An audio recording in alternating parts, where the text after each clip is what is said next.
If you want to stop a conversation and make everyone around you uncomfortable, tell them you're a grief coach. Everything goes still. Some people back up a little. Bless you for the work you do, they say. I could never do that. Isn't it depressing? The reactions I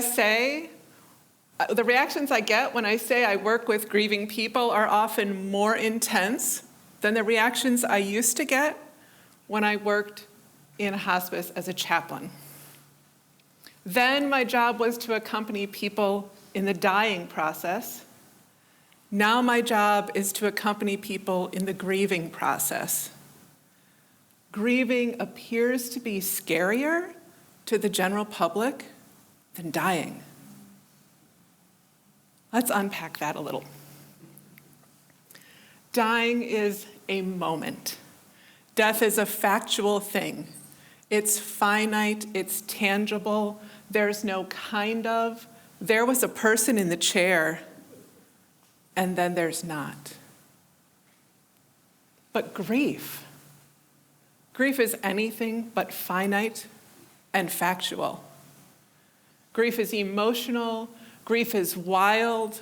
Grief echoes throughout your lifetime. The chair stays empty for the rest of your life. A member of one of my grief groups once asked if I see people get better. I do, I said. I do. I see people step out of their old comfort zones and discover new things about themselves. I see people reevaluate old stories and remember in new ways. I see people honor what is gone and find new ways of carrying their sorrow. The journey's different for everyone. It's mostly a slow and messy trek in the wilderness, not an orderly march through stages. But this normal and natural process of grieving, of adapting to the reality of a loss, it does happen. I was 19 years old, a sophomore in college, when my dad died. He hadn't been well for at least a year, but we didn't know why. A week after winter break, my mom called and told us it was pancreatic cancer. I went home. At the hospital the next day, they told us he had a week or two to live. We didn't do pain control then the way we do now, and so he was in pain. You could see it on his face. All the family gathered around his bed that evening. After everyone but his fiancée left for the night, he died. In the morning, we went back to say goodbye. And what I saw was that he was no longer in pain. His face was relaxed. He'd been released. He was at peace for the first time in a year. I, on the other hand, had been flung into grief. Wild, unpredictable, totally new to me, and long. It took me about 25 years to be able to talk about my dad without tearing up every time. 25 years. And sometimes I still do. No wonder grief scares us more than death does. So what is grief? Grief is a feeling. Grief is every feeling that we have, all the feelings when we bump into the emptiness. Grief is also a process. It's the process of adapting to loss. It's the slow effort of your brain to create a new mental map of the world that includes the emptiness.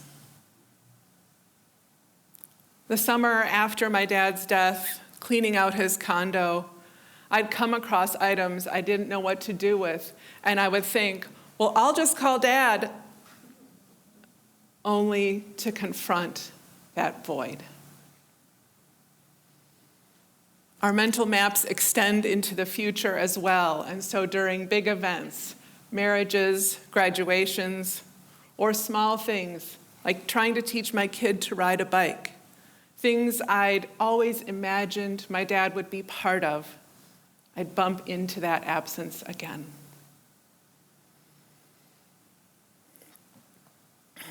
We think of grief primarily as a response to the death of someone important to us, but there are so many kinds of grief. Anytime something changes, we grieve.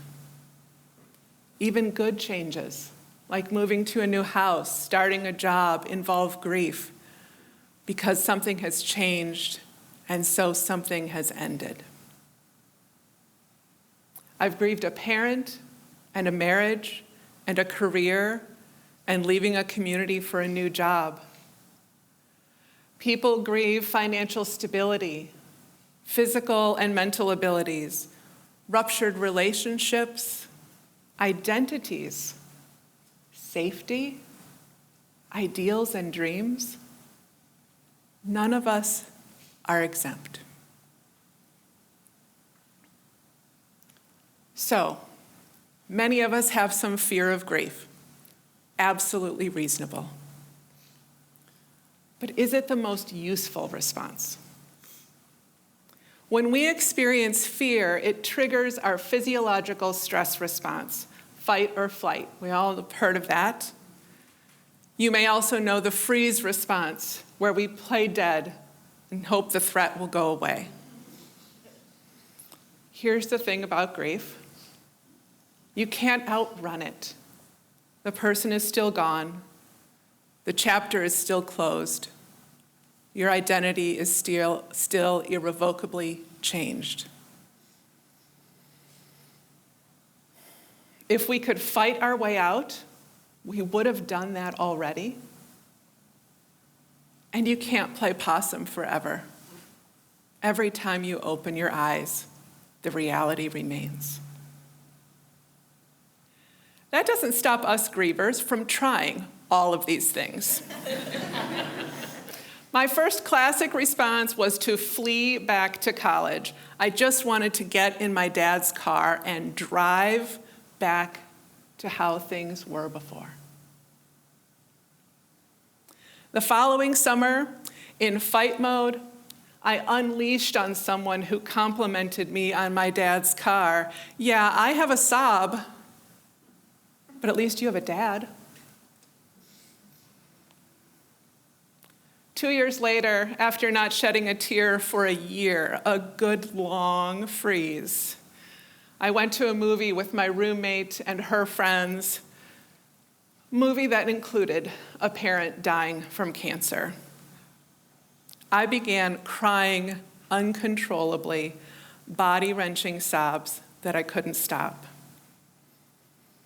I started releasing a year's worth of pent-up emotion during the drive home with those strangers. No wonder grief frightens people. Some years ago, researchers realized that there are other responses to stress besides fight, flight, and freeze. When researchers started studying female stress responses, they saw some different behaviors, which they named tend and befriend. You might have heard this called fawn to match the other F responses, but people-pleasing is not what they saw. Here's what they saw. The females of a species are most often the caretakers of the children. Flight is more challenging when you're traveling with little ones. Fight may put you all in danger. Instead, females hold and stroke the small ones to quiet the crying and rustling that would alert a predator to their presence. That's tending. and they affiliate with other females to create a large group, helping each other and creating safety in numbers. That's befriending. Tend and befriend. So let's review. We experience a major loss. Grief brings big, overwhelming emotions. We panic, triggering fight, flight, or freeze responses, which we hope will protect us from the pain of the loss, but which don't actually help us adapt to living with the emptiness. So what if we tried tend and befriend instead? Sometime after my freeze ended, my church introduced a new sung benediction at the end of every service. It was the old Irish blessing you might know that starts, "May the road rise to meet you. May the wind be always at your back." It was the benediction we'd used at my dad's memorial service. The first time I heard it sung at church, I burst into tears. For at least a year, maybe more, my church used that benediction every week. It felt like forever. Every week, I cried. Every week, it was like a spotlight trained on the emptiness. There was no avoiding it. I could have stopped going to church. I could have left the service early. I could have asked the music director to please choose something different. Instead, I came to church every week knowing I would be reminded of this empty chair, and I would feel all the feels, and the tears would flow.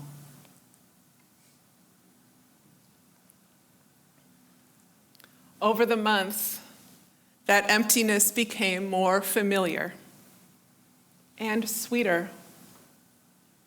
It became a time to connect with my dad's memory, to recall him singing in his own church choir, to remember his strong hand on my back, pushing me up a hill on my bicycle, or warming me on a chilly day at our cabin.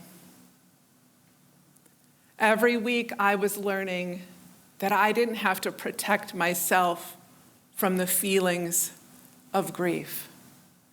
I was learning that when I let them flow in their natural course, without fighting or freezing, they would flow away just as naturally. Tend and befriend. It's important to say here that I am not suggesting you need to be glad or grateful for the grief in your life. I'm not glad this chair is empty. I'm not grateful my dad died, obviously.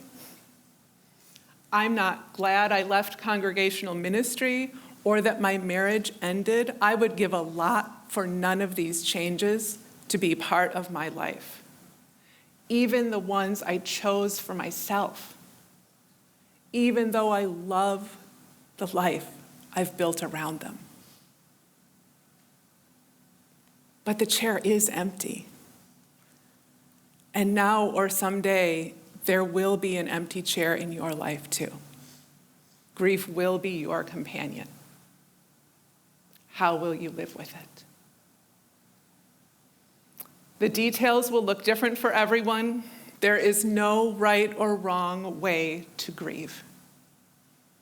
But I have a few suggestions for tending and befriending your grief.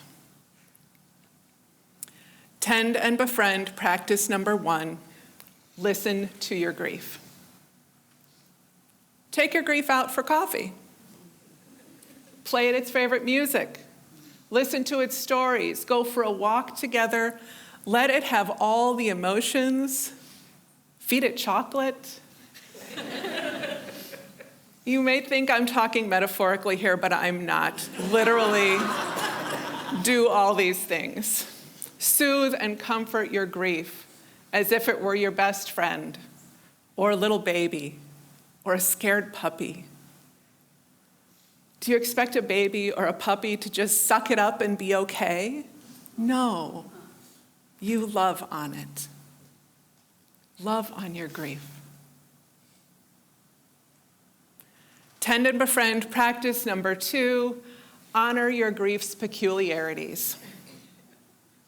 You don't expect any two friends to be the same. You don't even expect you and your friend to be the same. Your grief will be different than anyone else's grief. It will take its own time. It will follow its own course. It will be messy and bewildering at times. People outside your grief will want to rush it or fix it. It does not need fixing, only honoring.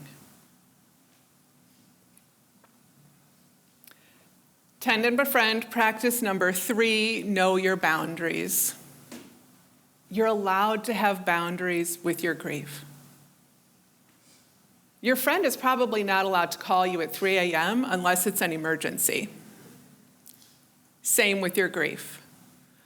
Although 3 a.m. is exactly when it wants your attention. State your own needs. Be direct. Give it a healthy outlet. This is so much harder to do than to say, I know. But I want you to know you're allowed to say, please wait until later. And finally, tend and befriend practice number 4, find other grievers. You do not have to do this alone. Your grief needs to be witnessed and acknowledged to quiet the temper tantrums that can upend a day. Remember that there is safety in numbers. Find at least one other person, or maybe a whole group, who can receive your story without judgment and without casting their fear of grief onto you. Someone who can patiently stand with you in getting to know your grief and remind you that you don't have to run. 4 practices to tend and befriend your grief. Listen to your grief and love on it. Honor its peculiarities. Know your boundaries. Find other grievers.